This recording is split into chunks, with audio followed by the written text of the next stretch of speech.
Welcome friend in my YouTube channel Eduzone plus. दोस्तों, आपके अपना यूट्यूब चैनल एडुजोन प्लस पर स्वागत है।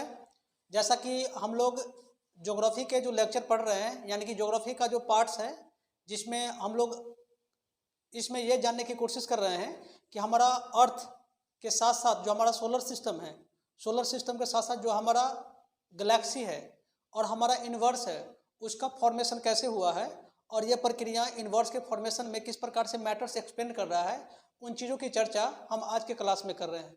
जो हम अभी सब्जेक्ट पढ़ रहे हैं वो सब्जेक्ट का नाम है कॉस्मोलॉजी, या उसको हम लोग एस्ट्रोनॉमी कहते हैं। यानी कि कॉस्मोलॉजी में यूनिवर्स में जितने भी स्टार्स हैं या जितने भी स्टार्स के ग्रुप्स हैं, जिसको हम लोग गैलेक्सी कहते हैं, उसका फॉर्मेशन कैसे हुआ है, उसके कंपोजिशन क्या क्या है, उन चीज़ों के बारे में डिटेल से हम चर्चा कर रहे हैं। आज का जो हमारा क्लास है, उस क्लास में हम अपने गैलेक्सी, यानी कि जैसा कि मैं बताया था कल के क्लास में कि हमारा यूनिवर्स में 200 बिलियन से अधिक गैलेक्सी हैं। यानी कि हमारे जो यूनिवर्स में 200 बिलियन से अधिक गैलेक्सी हैं और सुपर क्लस्टर ऑफ गैलेक्सी भी बड़े संख्या में है। यानी कि उसकी संख्या माने कि पूर्ण रूप से काउंट तो नहीं किया गया है, लेकिन सुपर क्लस्टर ऑफ गैलेक्सी बड़े नंबर पर है। तो उसी में एक हमारा गैलेक्सी भी है। वो हमारा गैलेक्सी कौन है, उसकी क्या क्या कंपोजिशन है, उसकी बनावट कैसी है, उसकी संरचना कैसी है, इन सभी चीज़ों की चर्चा आज के हम इस वीडियो लेक्चर में करेंगे। लेकिन दोस्तों, सबसे पहले आप लोग से एक रिक्वेस्ट है, निवेदन है कि आप इस चीज़ को यदि समझना चाहते कि हमारा गैलेक्सी कैसा है, हमारा गैलेक्सी का कंपोजिशन कैसा है, तो हमारे इस वीडियो के लास्ट तक देखें और आपको अच्छा लगे, समझ में आए, तो अपने दोस्तों के बीच भी शेयर करें ताकि इसकी जानकारी आपके दोस्तों तक भी पहुँच सके। तो दोस्तों, सबसे पहले हम लोग आज का जो टॉपिक वीडियो लेक्चर है हमारा, वो है आवर गैलेक्सी के बारे में। यानी कि हमारा गैलेक्सी, या हमारा गैलेक्सी क्या है, हमारे गैलेक्सी का नाम क्या है, उन चीज़ों के बारे में डिटेल से आज के क्लास में हम लोग चर्चा करेंगे। सबसे पहले हमारे गैलेक्सी, यानी कि हमारा गैलेक्सी का मतलब कि जैसा कि मैं कल बताया था कि पूरा जो यूनिवर्स है, यानी कि यूनिवर्स का जो डायमीटर हम अभी तक माप नहीं पाए हैं कि हमारा यूनिवर्स कितना बड़ा है, उसका डिस्टेंस कितना है, इसको हम लोग माप नहीं पाए। उसका एरिया क्या है, यानी कि हमारा यूनिवर्स का एरिया अभी तक किसी साइंटिस्ट माप नहीं पाए हैं। हम लोग अभी यूनिवर्स को तो छोड़िए, यूनिवर्स तो काफ़ी दूर का हो गया, हम लोग अभी अपने गैलेक्सी के बारे में स्टडी कर रहे हैं। यानी कि मानव ने अपने वैज्ञानिक खोज के आधार पर अभी तक जितने रिसर्च किए हैं, वो रिसर्च अभी हमारे गैलेक्सी तक ही जुड़ा हुआ है। और हमारे सोलर सिस्टम के जितने भी ग्रह हैं और जितने भी माने कि क्षुद्र ग्रह हैं, यानी कि छोटे ग्रह हैं, उन ग्रहों पर भी अभी स्टडी चल रहा है। यदि डिटेल रूप से पूरे के पूरे यूनिवर्स के बारे में हम लोग अभी तक स्टडी नहीं किए हैं। यानी कि वैज्ञानिक खोज जहाँ तक सीमित है, उसके इन्फॉर्मेशन के आधार पर, उस वैज्ञानिक खोज के डेटा के आधार पर मैं अपने गैलेक्सी के बारे में बताने जा रहा हूँ। यह गैलेक्सी में जैसा कि जानते हैं कि हमारा, जैसे मैं कल बताया था कि पूरे जो हमारा यूनिवर्स है, यूनिवर्स में बिलियनों की संख्या में, यानी कि अप्रॉक्सीमेट 2 बिलियन से ज़्यादा गैलेक्सी है। और एक गैलेक्सी में काफ़ी नंबर्स में तारे हैं। वो तारे को हम लोग अनगिनत भी कह सकते हैं। लेकिन हमारे वैज्ञानिक ने कुछ डेटा निकाला है, जिसमें मैं कल बताया था कि हमारे पूरे यूनिवर्स में लगभग 1 × 10⁻24 स्टार्स हैं। यानी कि इतने नंबर में स्टार्स है।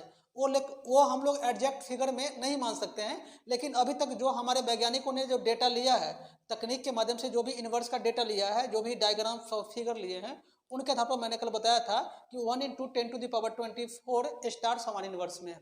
लेकिन सबसे पहले आज हम लोग चर्चा करते हैं कि हमारा गैलेक्सी कौन है, उसमें हमारे गैलेक्सी में क्या क्या है, उन चीज़ों के बारे में चर्चा करेंगे। और इस वीडियो में हम ये भी जानने की कोशिश करेंगे कि हमारा गैलेक्सी के पड़ोसी गैलेक्सी कौन है, हमारे गैलेक्सी के आसपास के जो गैलेक्सी, उसके नाम को भी हम लोग जानेंगे और उसकी बनावट के भी जानेंगे। सबसे पहले दोस्तों, आपको यह समझना होगा कि गैलेक्सी का मतलब है क्या। गैलेक्सी के बारे में मैं कल जैसा बताया था आपको कि गैलेक्सी को हम लोग बोलते हैं ग्रुप ऑफ स्टार्स, यानी कि स्टार के समूह। जितने भी तारे हैं, वो तारे के समूह को हम लोग गैलेक्सी कहते हैं। और जैसा कि हम लोग जानते हैं कि हमारा सूर्य भी एक प्रकार का तारा है। और हमारे तारे के, यानी कि हमारे सूर्य के अपने परिवार हैं, जिसको हम लोग सोलर सिस्टम कहते हैं। और उस सूर्य में 9 ग्रह हैं, 9 ग्रह कहिए या 8 ग्रह हैं, वो 8 ग्रह हमारे सोलर सिस्टम में। ऐसे हमारे वैज्ञानिक मानते हैं, हमारे जो एस्ट्रोनॉमर हैं, हमारे जो खगोलविद हैं, खगोल शास्त्री हैं, वो खगोल के जानने वाले वैज्ञानिक हैं, वो अभी मानते हैं कि जिस प्रकार से हमारे सन के पास सोलर सिस्टम है, यानी कि एक परिवार है जिसमें 9 ग्रह है, उसी प्रकार से असंख्यक यूनिवर्स में स्टार्स हैं। यानी कि संख्या उसकी काउंटेबल नहीं है, लेकिन असंख्यक हम लोग मान लेते हैं कि 1 × 10⁻24 से स्टार है अभी के डेटा के आधार पर। तो हर लगभग लगभग स्टार्स के पास जो होंगे से अपना परिवार होंगे, यानी कि अपना ग्रह होंगे, उसके भी अपना उपग्रह होंगे। जिस प्रकार से हमारे सोलर सिस्टम में 9 ग्रह है, उस 9 ग्रह में से एक हमारा ये पृथ्वी है, और पृथ्वी एक ग्रह है, और पृथ्वी के एक नेचुरल उपग्रह है, यानी कि नेचुरल जो सैटेलाइट्स है, और नेचुरल सैटेलाइट ये पृथ्वी के ये चारों ओर अपना रिवॉल्व कर रहा है, यानी कि चक्कर लगाता है, जिसको हम लोग मून्स कहते हैं। यानी कि जिस प्रकार से हमारे सोलर सिस्टम में पृथ्वी के भी एक उपग्रह है जिसको हम लोग मून कहते हैं, और मून क्या करता है कि पृथ्वी के चारों तरफ ये चक्कर लगाता है, फिर पृथ्वी भी अपना सूर्य के चारों तरफ चक्कर लगा रहा है। इसी प्रकार से यूनिवर्स में जितने भी स्टार्स होंगे उन सभी स्टारों को लगभग अपना पृथ्वी की तरह ही प्लेनेट होगा। जिस प्रकार से अपने सोलर सिस्टम में सूर्य एक स्टार है, और सूर्य स्टार के 8 ग्रह हैं और अन्य छोटे छोटे ग्रह हो सकते हैं, और उसके अपने सभी ग्रहों के लगभग सैटेलाइट्स हैं। उसी प्रकार से ब्रह्मांड में जितने भी स्टार्स हैं उन सभी स्टार्स का अपना एक परिवार होगा, जिसको हम लोग उसका सिस्टम या परिवार कह सकते हैं, और उस परिवार में जितने भी ग्रह होंगे उसके अपने उपग्रह हो सकते हैं।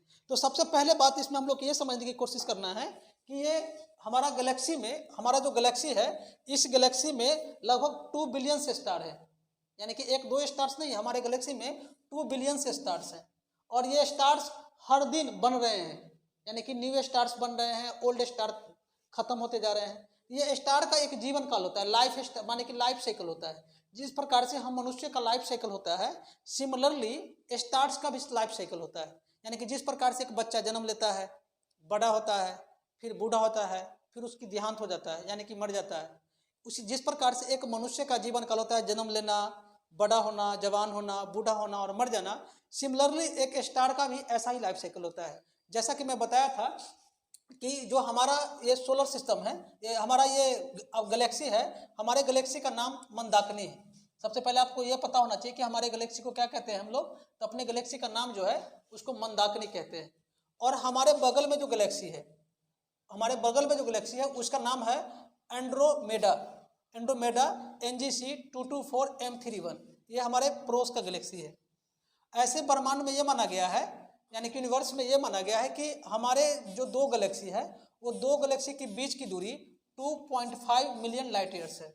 यानी कि हमारा गैलेक्सी मंदाकिनी और एंड्रोमेडा जो हमारा पड़ोस की गैलेक्सी है, यानी हमारा पड़ोसी गैलेक्सी कौन है, एंड्रोमेडा, और हमारा गैलेक्सी कौन है, मंदाकिनी, जिसको हम लोग मिल्की वे भी कहते हैं। मिल्की वे क्यों कहते हैं इसके बारे में भी मैं बताऊंगा। सबसे पहले मंदाकिनी, यानी कि हमारा गैलेक्सी का नाम मंदाकिनी है, पड़ोस के गैलेक्सी का नाम एंड्रोमेडा है।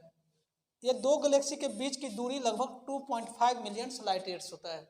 यानी कि लाइट ईयर्स का मतलब एक लाइट 1 वर्ष में जितनी दूरी तय करता है। मैं कल बताया था कि 1 लाइट ईयर्स का वैल्यू कितना होता है। तो इस प्रकार से हमें याद रखना है कि हमारा गैलेक्सी और जो हमारा एंड्रोमेडा है उसके बीच की दूरी इतना है। उसी प्रकार से हमारे एक बगल में भी जो दूसरे गैलेक्सी है जो हमारे दूरी पर है, वो NGC 598M33 है। उसकी भी दूरी लगभग 2.5 मिलियन लाइट ईयर्स हो सकती है। यानी कि हमारे वैज्ञानिक कहते हैं कि यूनिवर्स में माने कि 2 बिलियन के करीब गैलेक्सी है, और प्रत्येक गैलेक्सी के बीच में कुछ दूरी होंगे जो लगभग 2.5 मिलियन लाइट ईयर्स के बराबर होता है। तो आपको 2 चीज़ याद रखना है कि हमारा गैलेक्सी का नाम मंदाकिनी है, हमारे पड़ोस के गैलेक्सी का नाम एंड्रोमेडा है, और दूसरा गैलेक्सी जो पड़ोस में है NGC 598M33 है। तो ये हमारा 2 पड़ोस के गैलेक्सी है। अब ये गैलेक्सी में जितने गैलेक्सी देख रहे हैं उसमें असंख्य स्टार्स होते हैं। ऐसे हमारे वैज्ञानिक ने नए खोज किया है, उसमें डेटा पब्लिश किया, उसमें बताया गया है कि एक गैलेक्सी में अप्रॉक्सीमेट 100 से 400 बिलियन स्टार होंगे। जैसा कि हम बता रहे हैं आपको कि हमारे गैलेक्सी जो क्या है मंदाकिनी, ये मंदाकिनी में लगभग 100 से लेकर 400 बिलियन स्टार होंगे। अब ये स्टार्स का फॉर्मेशन कैसे होता है, तो जैसे मैं कल बिग बैंग के रूल्स में बताया था, बिग बैंग के सिद्धांत में बनाया था कि जब बिग बैंग एक पॉइंट से हुआ तो उस पॉइंट से कुछ चार्ज पार्टिकल्स निकला। वो चार्ज पार्टिकल्स में था इलेक्ट्रॉन, प्रोटॉन, न्यूट्रॉन और न्यूट्रिनो। ये चार्ज पार्टिकल्स है, यानी कि ये आपस में ये अकेले नहीं रहना चाहा, आपस में कम्बिनेशन किया, और कम्बिनेशन करके ये रिएक्शन करके धीरे धीरे ये अपना काफ़ी अमाउंट में एनर्जी जनरेट करना शुरू कर दिया। जब काफ़ी एनर्जी काफ़ी अमाउंट में जनरेट कर दिया तो एक अपना साइज वो गोला के आधार पर बदलते चला गया। फिर जब इसकी एनर्जी काफ़ी में अंदर काफ़ी ज़्यादा हो गया तो उसके वजह से सुपरनोवा हुआ। सुपरनोवा का मतलब कि वो पार्टिकल्स जो माने कि इलेक्ट्रॉन, प्रोटॉन, न्यूट्रॉन का जब हीट कुछ लॉस किया, 4000 डिग्री सेल्सियस तक तो उसका जब टेम्परेचर आ गया तो उस केस में वो मैटर्स का निर्माण किया, यानी कि जो है एटम्स का निर्माण करना शुरू कर दिया और वो हाइड्रोजन एटम बनाया। फिर वो हाइड्रोजन एटम आपस में रिएक्शन करके हीलियम न्यूक्लियस का निर्माण किया और आपस के उसके जो बाहर आउटर लेयर्स थे वो आउटर लेयर्स काफ़ी एनर्जी से भर गया था, हीट हो गया था, उसकी वजह से वो सुपरनोवा हो गया। सुपरनोवा का मतलब कि फिर से उसका ब्लास्ट हो गया। ब्लास्ट होने के कारण उसके जो बाहर के जो मटेरियल्स थे, बाहर के जितने भी एनर्जी था और मटेरियल्स था सब ब्लास्ट करके बाहर निकल गया और उसके जो बीच में केंद्र में जो हैवी न्यूक्लियस था वो हैवी न्यूक्लियस हीलियम के रूप में रह गया। फिर वो हैवी न्यूक्लियस आगे की ओर बढ़ा व्हाइट ड्वार्फ के रूप में वो आगे की ओर बढ़ा। फिर वो जब एक स्टेज में आया तो ब्लैक ड्वार्फ बन गया और ब्लैक ड्वार्फ बनने के बाद वो ब्लैक बॉडी बनकर ये डायरेक्ट ब्लैक होल में समा गया। तो आपको यह समझना है कि जितने भी गैलेक्सी हमारे यूनिवर्स में है सभी गैलेक्सी एक स्पाइरल यानी कि 3 स्पाइरल साइड्स की तरह इसकी बनावट है, यानी कि तीन घूर्णनशील भुजाओं, ये 3 घूर्णनशील भुजाओं कहीं से भी काउंट करेंगे ये 3 घूर्णनशील भुजाएं हैं। तो जितने भी हमारे गैलेक्सी है सभी गैलेक्सी में 3 भुजाएं हैं जो घूर्णनशील स्पाइरल की तरह भुजाएं होती है और ये सभी पूरे के पूरे स्टार, जितना भी हम देख रहे हैं ये सब के सब स्टार्स हैं। ये लाखों की संख्या में, करोड़ों की संख्या में ये स्टार्स इस प्रकार से ये जुड़े होते हैं और सभी स्टार ग्रुप्स में होते हैं और ये स्टार के एक डेफिनेट एज होता है। सबसे जो आउटर साइड्स होता है, सबसे आउटर साइड में, सबसे बाहरी साइड में जो हमारा स्टार्स का फॉर्मेशन होना शुरू हो जाता है। अब ये फॉर्मेशन कैसे होगा? जैसा कि हम लोग जानते हैं कि जो हमारे यूनिवर्स में पूरे के पूरे चार्ज पार्टिकल्स हैं और एटम हाइड्रोजन एटम्स है, वो हाइड्रोजन एटम्स आपस में रिएक्शन करना शुरू करता है, रिएक्शन करके हैवी न्यूक्लियस बनाता है यानी कि हीलियम बनाता है। उसके वजह से वो काफ़ी एनर्जी जनरेट करता है, यानी कि न्यूक्लियर फ्यूजन रिएक्शन की वजह से, नाभिकीय संलयन अभिक्रिया की वजह से बड़े पैमाने पर एनर्जी जनरेट करता है। जब उसके बाहरी लेयर में, यानी कि जब वो गोला के बाहरी लेयर में एनर्जी काफ़ी ज़्यादा हो जाएगा तो क्या करेगा, वो ब्लास्ट करेगा। जब बड़ा साइज का हमारा जो स्टार्स होगा तो जोर से ब्लास्ट करता है। जैसा कि एग्जाम्पल देखिए आप, जब हम एक बड़ा सा बम फोड़ते हैं तो उससे काफ़ी मात्रा में एनर्जी और डस्ट पार्टिकल्स निकलता है। एक छोटा सा बम फोड़ते हैं कोई फटाखा, जैसे दीपावली के अवसर पे या छठ पूजा के अवसर पे, तो उसकी स्थिति में क्या होता है, चाहे किसी भी त्यौहार पे हम जब बम फोड़ते हैं तो बड़ा बम फोड़ने पर बहुत बड़ा डस्ट निकलता है, छोटा बम फोड़ने पर छोटा डस्ट निकलता है। सिमिलरली जब कोई एक बड़ा स्टार्स का सुपरनोवा होगा यानी कि ब्लास्ट करेगा तो उसके ब्लास्ट करने से बड़े पैमाने पर डस्ट पार्टिकल्स और अन्य एनर्जी भी निकलेगा, अन्य कणस भी निकलेंगे और डार्क मैटर्स भी निकलेंगे। ये डार्क मैटर सब के सब इस प्रकार से आगे की ओर बढ़ते चला जाता है। यानी कि जो आप यहाँ ये देख रहे हैं ये धीरे धीरे फैल रहा है, यानी कि डार्क पार्टिकल्स और ये स्टार धीरे धीरे फैलते चलता है और इसके अंदर में इम्ब्रो स्टार यानी कि नए नए स्टार्स बनता है। ये जैसे जैसे ये हमारा ये जो ग्रुप ऑफ स्टार है, यानी कि जब यूनिवर्स का जो फैलाव जिस प्रकार से ऊपर की ओर होगा ये स्टार के पोजीशन नीचे नीचे होते चले जाते हैं और धीरे धीरे ये स्टार अपना एक रेवोल्यूशन जो है पूरा करता है और जब इसका एज समाप्त हो जाता है तो फिर आकर ये ब्लैक होल में, यानी कि ब्लैक होल जो सेंटर ऑफ गैलेक्सी है उसमें आकर समाहित हो जाता है। यानी आपको ऐसे समझना चाहिए कि स्टार बनेगा कैसे, तो जैसे आप ऐसे समझिए कि पूरे यूनिवर्स में बहुत सारे डस्ट पार्टिकल्स है और हमारा हाइड्रोजन का एटम्स भी है। पूरे यूनिवर्स में डस्ट पार्टिकल्स है और हाइड्रोजन एटम्स है और बहुत सारे चार्ज पार्टिकल्स है। वो सभी चार्ज पार्टिकल्स आपस में रिएक्शन करके और डस्ट पार्टिकल के साथ रिएक्शन करके वो आपस में काफ़ी एनर्जी जनरेट करता है, ऊर्जा जनरेट करता है। वो ऊर्जा कंटिन्यू जनरेट होते लगता है। जब एनर्जी काफ़ी हाई पीक पर हो जाता है तो पीक पर होने की वजह से उसका ब्लास्ट हो जाता है। जैसे वो पीक पर एनर्जी होगा तो पूरा का पूरा ब्लास्ट कर जाएगा और ब्लास्ट करके उसका सुपरनोवा हो जाता है।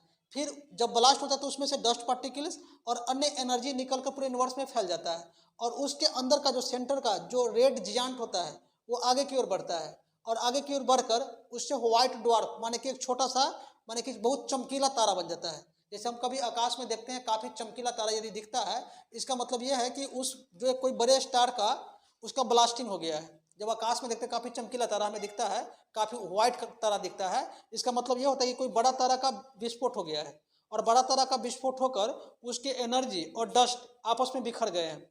फिर उसके अंदर का जो हाई एनर्जी होता है वो एनर्जी व्हाइट दिखता है, व्हाइट ड्वार्फ, उसका साइज छोटा हो जाता है, काफ़ी चमकता है। अब वो काफ़ी हाई एनर्जी पर, यानी कि वो पीक पोजीशन पर चमक रहा है। अब एक ऐसा समय आएगा कि उसका सारा एनर्जी खत्म हो जाएगा एक ऐसा समय आएगा कि उसका सारा एनर्जी खत्म हो जाएगा और फिर वो ब्लैक बन जाएगा, ब्लैक मैटर, डार्क मैटर बन जाएगा। और जब डार्क मैटर बन जाएगा तो ये एक ओल्ड स्टेज में आता है। डार्क मैटर बन के यार कहाँ चला जाएगा, ये सेंटर में चला जाएगा, जिसको हम लोग ब्लैक होल कहते हैं। और इस प्रकार से पूरे के पूरे स्टार का लाइफ साइकिल चलता है। तो आप ऐसे समझिए कि आपको यह समझना है कि जो सबसे आउटर साइड्स जो होते हैं, स्पाइरल रिंग होते हैं, जो यूनिवर्स का या गैलेक्सी का, जिसमें भुजाएं यानी कि जो सबसे बाहरी भुजाएं होती है, उन बाहरी भुजाओं में जो हमारा एम्ब्रयो स्टार होता है, यानी कि नवजात तारे होते हैं, जो नए तारे होते हैं। तो नए तारे का निर्माण बाहरी भुजाओं में होता है। उसके आंतरिक जो भुजा होती हैं, उसमें यांत्रिक भुजाओं में यंग तारे यानी कि यंग स्टार का फॉर्मेशन होता है, यंग स्टार हो जाते हैं। और सबसे आंतरिक भुजा में आप चले जाएंगे तो उसमें ओल्ड स्टार का, यानी कि जो ब्लैक होल के आसपास में जितने भी स्टार्स होंगे, ये ब्लैक होल के आसपास में जितने भी स्टार्स होंगे, ये सभी स्टार ओल्ड स्टार है। हमारा जो सूर्य है वो एक प्रकार के यंग स्टार है। हमारा सूर्य जो है, यहाँ पर हमारा सूर्य है जो इंटरनल साइड्स में है, ये हमारा यंग स्टार है। तो आपको ये बताना है कि सबसे पहले कोई स्टार बनता है तो पहला स्टेज में ये एम्ब्रो स्टार होता है, यानी कि जब डस्ट से और हाइड्रोजन हीलियम आपस में रिएक्शन करेगा तो ये एक प्रकार का डस्ट, यानी कि ये एक प्रकार का ये एम्ब्रो स्टार होगा। फिर धीरे धीरे जैसे जैसे समय बीतता चला जाएगा तो इसके अंदर के जो हाइड्रोजन एटम्स जो है हीलियम में कन्वर्ट हो जाएगा। और हीलियम में कन्वर्ट होने के कारण इसके अंदर में मैग्नेटिक पावर यानी कि ग्रेविटेशन फोर्स काफ़ी बढ़ेगा, ग्रेविटेशनल फोर्स काफ़ी बढ़ेगा, क्योंकि इसकी न्यूक्लियस हैवी होने की वजह से ग्रेविटेशन क्या होता है, जब कोई भारी पदार्थ होता है उसमें ग्रेविटेशन आने लगता है। तो हाइड्रोजन एक हल्का गैस है, हीलियम एक भारी गैस है, तो हाइड्रोजन हीलियम के पास क्या हो जाएगा कि ग्रेविटेशन होना शुरू हो जाएगा। जैसे ये ग्रेविटेशनल फोर्स यहाँ पर एग्जर्ट करना शुरू कर देगा, फिर धीरे धीरे इसके अंदर के जो जैसे जैसे इसके नाभिक में, स्टार्स के नाभिक में हीलियम हाइड्रोजन आपस में रिएक्शन करेगा, हाइड्रोजन और हाइड्रोजन आपस में रिएक्शन करेगा, हीलियम नाभिक का निर्माण करेगा, तो ये इसके सेंटर हैवी बनता चला जाएगा। और इसके स्टार्स के जो बाहर लेयर है, ये बाहरी लेयर है, ये एनर्जी से काफ़ी तपता रहेगा, यानी काफ़ी एनर्जी इसमें आ जाएगा। एक ऐसा समय आएगा कि इसकी एनर्जी काफ़ी पीक पर आ जाएगा, और जैसे पीक पर आएगा एनर्जी तो ये स्टार फटेगा। इसको बोलते हैं हम लोग, इसको बोलते हैं सुपरनोवा होना। सुपरनोवा यानी कि स्टार जब फटा तो उसको बोलते हैं सुपरनोवा, यानी कि स्टार फट गया। और जब स्टार फटा तो उसके नीचे जो अंदर में जो होगा पार्टिकल्स, तो देखो सबसे पहले एनर्जी होगा तो पहले ये रेड जायंट बनेगा, जब एनर्जी ज़्यादा हो जाएगा तो रेड जायंट, उसके बाद इसका सुपरनोवा होगा, सुपरनोवा के बाद ये व्हाइट ड्वार्फ बनेगा स्टार, यानी कि अब चमकीला, काफ़ी चमकीला दिखेगा फटने के बाद। और जब चमकीला दिखेगा तो धीरे धीरे क्या करेगा, अपने एनर्जी को ये लॉस कर जाएगा, ये अपने लाइट को लॉस कर जाता है। और जैसे इसका एनर्जी लॉस हो गया उसके बाद से ये ब्लैक डार्क मैटर में बदल जाएगा। क्या बदलेगा, डार्क मैटर में। डार्क मैटर का मतलब ये अब ओल्ड स्टार हो गया। और जैसे ये डार्क मैटर में बदलेगा तो ये स्टार कहाँ पर आ जाएगा, इसके सेंटर में, ब्लैक होल में, और जाकर फिर स्टार समाहित हो जाएगा। तो ऐसे चक्र सभी स्टार का चलता है, यानी कि हमारे गैलेक्सी में जो 200 बिलियन स्टार है, ये सभी स्टारों का लाइफ साइकिल इसी प्रकार से हमारे गैलेक्सी में चलता है। तो हम लोग को समझने की जरूरत यह है कि हमारा जो स्टार, जो हमारा गैलेक्सी है, ये गैलेक्सी जो है ये 12 बिलियन ईयर्स पहले बना है, यानी कि 12 बिलियंस का हमारा गैलेक्सी है। यानी कि गैलेक्सी का अभी का जो एज है, अभी से 12 बिलियन पहले हमारा जो गैलेक्सी मंदाकिनी का निर्माण हुआ है। अब जब गैलेक्सी मंदाकिनी का निर्माण हुआ तो ऐसा माना जाता है कि हमारा जो सन है, सन का निर्माण आरंभिक समय में ही हो गया था।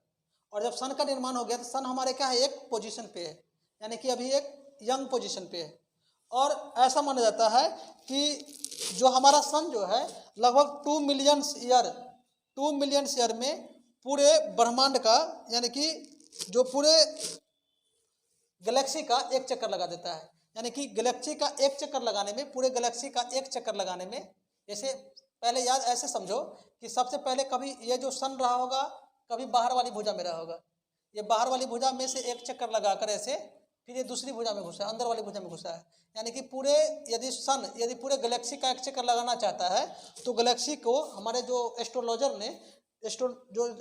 हैं उन्होंने कैलकुलेट किया है कि 2 मिलियन ईयर में पूरे सन को एक गैलेक्सी के चक्कर लगाने में समय लगता है। यानी कि 2 मिलियन ईयर से ज़्यादा हमारा सन यदि चाहता है कि पूरे गैलेक्सी को चक्कर लगाएं तो उनको कितना टाइम लगेगा, 2 मिलियन ईयर से ज़्यादा लगेगा टाइम। ये फैक्ट है, इसको याद रखना है। अब देखिए, यह मान लीजिए हमारा स्टार अभी यंग अवस्था में है, हमारे स्टार के ऊपर में भी स्टार है। हमारे स्टार के नीचे में भी स्टार है और हमारे स्टार के बगल में भी स्टार है। जो ये सभी स्टार जो है हमारे पड़ोसी स्टार, माने कि सभी स्टार जो है हमारे पड़ोसी स्टार है। तो हमारे पड़ोसी स्टार को याद रखना है कि हमारे पड़ोस में, सन के पड़ोस में जो स्टार है उसका नाम है पोलारिस, पोलारिस स्टार। दूसरा जो है जो हमारा प्रोक्सिमा सेंचुरी है, यानी कि हमारे सूर्य के अगल बगल के जो तारे हैं, हमारे सूर्य के जो अगल बगल के जो तारे हैं वो तारे, एक है पोलारिस और दूसरा तारे हैं प्रोक्सिमा सेंचुरी। और उसके बगल में जो है ये साइरस, ये साइरस या डॉग स्टार है। जो बगल का है वो साइरस और डॉग स्टार है। और उसके पहले भी जो हमारे सूर्य से काफ़ी दूर पर जो है, जो हमें साफ साफ दिख सकता है, वो ओरियन नेबुला है। यानी कि इस प्रकार से हमारे सूर्य के आसपास में ये 4 स्टार्स हैं जो हम जिसको हम देख सकते हैं। एक हमारा पोलारिस स्टार है, दूसरा प्रोक्सिमा सेंचुरी है, साइरस या डॉग स्टार है और ओरियन नेबुला है। ये हमारे सन के आसपास में। जैसा आप ये समझिए कि जैसे मैं आपको बताया था कि सपोज कीजिए कि ये हमारा सूर्य है, ये हमारा सूर्य है, ऐसे मान लेते हैं कि ये हमारा सूर्य है और ये सूर्य के अपने परिवार में 9 इस प्रकार के ग्रह हैं, यानी कि अर्थ के जैसे और अर्थ से बड़े भी 9 ग्रह हैं। यानी एक चीज़ आपको इसमें और समझना है कि जितने भी स्टार्स हमारे आसपास में है ये सन से काफ़ी बड़ा है। और आपको ये भी ध्यान रखना है कि जो हमारा मंदाकिनी गैलेक्सी है, मंदाकिनी गैलेक्सी से बड़ा ये गैलेक्सी है और ये भी गैलेक्सी बड़ा है। लेकिन हम इसका डायग्राम इसलिए बड़ा बनाए हैं क्योंकि हमें इसको समझना है, मंदाकिनी को समझना है, हमको पड़ोसी गैलेक्सी को नहीं समझना है। इसलिए आपको याद रखना है कि ये गैलेक्सी बड़ा है। उतना ही नहीं, जो हमारा सन है, सन से जितने भी स्टार्स आप यूनिवर्स में देख रहे हैं, चाहे हमारे गैलेक्सी में देख रहे हैं, ये सभी गैलेक्सी में स्टार का आकार हमारे सूर्य से काफ़ी बड़ा है। लेकिन हमें सूर्य चमकता इसलिए दिखाई देता है कि वो हमारे अर्थ के काफ़ी करीब है, लेकिन ये सब स्टार्स की दूरी हमारे सन से काफ़ी ज़्यादा है, इसलिए नहीं दिखता है। यानी कि जो पोलारिस स्टार भी हमारे सन से काफ़ी दूर है, फिर डॉग स्टार भी या प्रोक्सिमा सेंचुरी भी हमारे सन से काफ़ी दूर है। जैसा कि मैं अभी कुछ देर पहले आपको डिस्कस किया था कि हर स्टार के पास अपना एक सोलर सिस्टम होगा, यानी अपना एक सिस्टम होगा। जिस प्रकार से हमारा स्टार सन है, उसके जो जितने भी ग्रह हैं उन सभी ग्रह के ग्रुप को हम लोग सोलर सिस्टम कहते हैं। तो सपोज कीजिए कि ये हमारा सन है और ये हमारा अर्थ है, और ऐसे करके 9 ग्रहों का सीरीज बना दीजिए आप। तो 9 ग्रहों का जब सीरीज बनाएंगे तो ऐसे करके ये अर्थ जो है ये सन के चारों तरफ रिवॉल्व कर रहा है और सन भी रिवॉल्व कर रहा है गैलेक्सी के चारों तरफ। तो ये पूरे सिस्टम ही एक साथ घूम रहा है। इसलिए हमें पता नहीं चलता कि हम लोग गैलेक्सी में घूम रहे हैं कि नहीं घूम रहे हैं, क्योंकि हम सन के अट्रैक्शन से, सन के ग्रेविटेशन के साथ साथ पूरे सन के ग्रेविटेशन फील्ड में पूरे के पूरे सोलर सिस्टम है और पूरे सोलर सिस्टम ही पूरे यूनिवर्स का चक्कर लगा रहा है, यानी कि पूरे के पूरे गैलेक्सी का चक्कर लगा रहा है। इसलिए हमें ये पता नहीं चलता है। लेकिन आपको एक चीज़ ध्यान रखना है कि जैसे ये सन है और ये सन के चारों तरफ ये हमारा अर्थ और जितने भी सोलर सिस्टम में जितने भी ग्रह हैं वो सभी ग्रह इस प्रकार से चक्कर लगा रहा है। तो चक्कर जब लगाएगा ये सन के चारों तरफ, यानी कि ये सन के चारों तरफ जब चक्कर लगाते हैं, हमारा मान लीजिए कि हमारा ये अर्थ है, तो सन के चारों तरफ चक्कर लगाएगा। तो चक्कर लगाने पर ये अर्थ पर जितने भी स्टार हमारे साइड में हैं, ये ऊपर में हो या यहाँ हो या यहाँ हो या यहाँ हो या नीचे में हो, यानी कि दोनों साइड में जितने भी स्टार का झुंड है, समूह है, इन सभी स्टारों का लाइट हमारे सोलर सिस्टम के जितने भी ग्रह है उन सभी ग्रहों पर पड़ेगा। और जब ये सोलर सिस्टम के जितने भी ग्रह हैं, जैसे सन, जैसे अर्थ है, मरकरी है, वेनस है, नेपच्यून, प्लूटो, जितने भी ग्रह हैं, जितने भी ग्रह पर इनका जब लाइट पड़ेगा तो इसका एनर्जी हमारे अर्थ पर आएगा। और जब हमारे एनर्जी अर्थ पर आएगा तो हमारे अर्थ पर जितने भी जीव हैं उन जीवों को प्रभावित भी करेगा। तो इन चीज़ों को, इन्हीं सब यूनिवर्स में जितने भी स्टार्स हैं, जो आसपास में स्टार्स हैं, चाहे सन के पड़ोसी स्टार्स हैं, ये सभी के सभी स्टार्स हमारे अर्थ पर कुछ न कुछ प्रभाव कर डालता है, यानी कि उसकी एनर्जी प्रभाव डालता है। जैसे आप ऐसे समझिए, जैसा कि हम लोग जानते हैं सूर्य हमारा ऊर्जा का बहुत बड़ा स्रोत है। जैसे हमारे पृथ्वी पर जितने भी ऊर्जा है वो ऊर्जा मुख्य रूप से हम लोग पृथ्वी सन से ही लेते हैं। जैसे प्रकाश संश्लेषण, जैसे हम लोग फोटोसिंथेसिस के माध्यम से पेड़ पौधा अपना भोजन बना रहा है, तो वो जो ऊर्जा फोटोसिंथेसिस वाला ऊर्जा जो पेड़ पौधे में आ रहा है वो कहीं ना कहीं सन से आ रहा है। हमारे अंदर में ऊर्जा सन से आ रहा है। जितने भी ट्रांसफॉर्मेशन का काम होता है पृथ्वी पर, ये सब ना सब अंश माने सन से ऊर्जा आ रहा है। ऐसे भी नहीं समझे तो हम लोग जानते हैं कि सन ऊर्जा का एक स्रोत है। क्यों? क्योंकि हम लोग जानते हैं कि सूर्य के धूप में यदि हम सुबह में खड़ा होते हैं तो वहाँ से विटामिन डी मिलता है। यानी कि विटामिन डी मिलता है, यानी कि वहाँ से ऊर्जा तो मिलता है। इतना ही नहीं, आप ऐसे देखिए कि हमारे विज्ञान इतना आगे बढ़ गया है, विज्ञान प्रौद्योगिकी, कि हम सूर्य की रोशनी के प्रयोग करके हम लोग बिजली बनाते हैं। तो बिजली यानी कि कहाँ से आया, तो कहीं ना कहीं सूर्य से आ रहा है। इसका मतलब ये होता है कि सूर्य के अंदर में ऊर्जा ज़्यादा है। जब सूर्य के अंदर में ऊर्जा हो सकता है तो हमारे आसपास के जितने भी स्टार्स हैं उन सभी स्टार्स में भी ऊर्जा होंगे, और वो ऊर्जा डायरेक्ट आकर क्या होगा, पृथ्वी को प्रभावित करेगा। जिस प्रकार से सूर्य से आने वाली ऊर्जा, जैसे पैराबैंगनी, अल्ट्रावायलेट रे, रेडियो वेव, ये सभी वेव हमको प्रभावित करता है। सिमिलरली जितने भी जो हमारे नज़दीक से या दूर से जो स्टार्स हैं, जैसे मैं बताया कि स्टार्स का जो साइज है हमारे स्टार से कई गुना बड़ा है, लेकिन उसकी रोशनी नहीं पहुंच पाती पृथ्वी पर पूर्ण रूप से, इसीलिए कि वो काफ़ी हमसे दूर है। तो ये रोशनी तो पृथ्वी पर आएगा, तो पृथ्वी के किसी न किसी कोई हिस्से को ये, पृथ्वी के या किसी न किसी हिस्से को ये प्रभावित करेगा। तो प्रभावित करेगा तो इसके लिए एक अलग से हमारे जो एस्ट्रोलॉजर हैं, जो माने एस्ट्रोलॉजी को स्टडी करने वाला एस्ट्रोनॉमर ने, एस्ट्रोलॉजर, वो अलग से एक सब्जेक्ट बनाया जिसको एस्ट्रोलॉजी कहते हैं। एस्ट्रोलॉजी में हम लोग मुख्य रूप से एक चीज़ पढ़ते हैं, उसका नाम होता है नक्षत्र और राशियाँ, कॉन्स्टलेशन। और जो नक्षत्र, ये जो चीज़ पढ़ते हैं वो नक्षत्र और राशि होता क्या है। राशि के बारे में कहा जाता है जिस प्रकार से, जैसे मैं बताया कि पूरा का पूरा गैलेक्सी जो है से स्टार्स का समूह है और असंख्यक स्टार्स इसमें हैं। और जैसे मान लीजिए कि यह हमारा अर्थ है, यानी कि सूर्य के चारों तरफ हमारा अर्थ रिवॉल्व कर रहा है, तो अर्थ पर जितने भी तारे हैं, ये तारे के समूह का प्रभाव यानी कि रोशनी तो पड़ेगा। तो इन तारों के समूह को ही मुख्य रूप से हम लोग राशि कहते हैं, जो मुख्य रूप से 12 राशियां हैं। तारे में 12 राशियां हैं, जो राशि में 12 राशि में जैसे स्कॉर्पियन, सिंह राशि, ये सब प्रकार के 12 राशियां हैं। वो 12 राशि आएंगे कैसे, जैसे हम कल एस्ट्रोलॉजी का टॉपिक जब पढ़ेंगे तो उसमें हम डिटेल से बताएंगे कि राशि नक्षत्र क्या होता है। एक राशि के बीच में 2.25 नक्षत्र होते हैं, 2.